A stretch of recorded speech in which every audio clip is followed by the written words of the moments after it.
Hey there, I'm coming to you from the south rim of the Grand Canyon. An amazing, amazing place. And it's snowy, it's cold, it's winter, but it is absolutely beautiful. And the best things in life really are free or almost free. Spending time with people, having a good conversation, going for a walk or a hike, swimming in a lake, all of that stuff is absolutely free.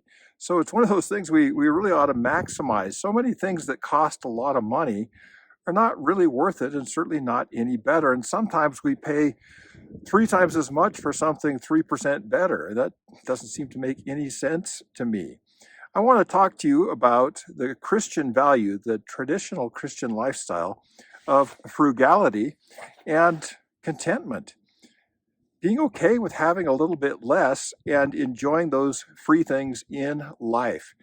You might notice that a lot of people living a traditional Christian lifestyle are people who drive used cars, pay them off, pay off their mortgages.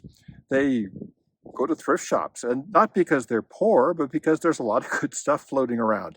And you may as well pick up an $80 golf shirt for $2. So there's a lot of ways to save money. And a lot of traditional Christian lifestyle folks live on one income. Now, that's not required, of course, but it can happen. You can live on probably half of what you're living and still be at the top 10% of world income and do really, really well. If you ever go on a mission trip to the global south, you'll notice that people with a whole lot less are often a lot happier. There really is no great improvement in happiness once you have enough money to basically pay your bills and those kinds of things. So contentment, the Bible says, is one of those things to go after. The Apostle Paul says he's learned to be content in all things, whether he has a lot or a little. And there's nothing wrong, by the way, with having a lot.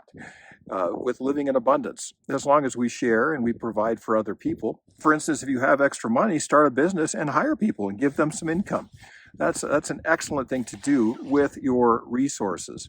So I would just encourage you to think, do I really need expensive cars? Do I really need expensive clothing? Do I really need an expensive home? Or can I live in something a little bit more modest and ride a bike more often, walk more often, live in a neighborhood that's walkable so you don't need 2 or 3 cars for your family? Living within our means, I think, is really key. And a lot of people with traditional Christian lifestyles stay out of debt. They save up and they pay cash for things and they don't buy them until they have the money for them. Debt is a killer. My grandfather once said to me, there's 2 kinds of people in the world, people who earn interest and people who pay interest.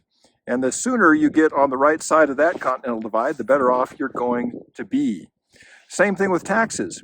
A lot of people don't bother looking for deductions on their taxes. They just sort of go with whatever gets withheld from their accounts. And studies have shown that 40% of people could have a lot more money if they just paid a little bit more attention to how they file their taxes and do it legally, do it cleanly, and make sure you are honest. But chances are you're paying too much in taxes. You just put a little bit of work into it. So contentment, frugality can actually lead to a better lifestyle. There was someone working in the Hamptons, which is a wealthy part of Long Island just outside of New York. And he would go into homes and charge a lot of money to get rid of 40 to 60% of their stuff.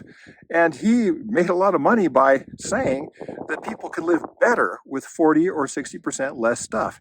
Clear your things out. Give it to charity. Clear out that storage container. Clear out that crawl space or the basement or the attic. Let other people enjoy the things that you're storing. A lot of us have too many clothes, too much stuff, and we could actually live at a higher standard of living with less things. So frugality, staying out of debt, contentment with what we have, seeing if you can experiment with going after a 1-income family rather than a 2-income family. And that frees up all kinds of time for the family to do other things. So I would encourage you to give it a test drive. The whole idea of living better if you live on less. That's our talk for today, and we're going to continue to talk about economics tomorrow.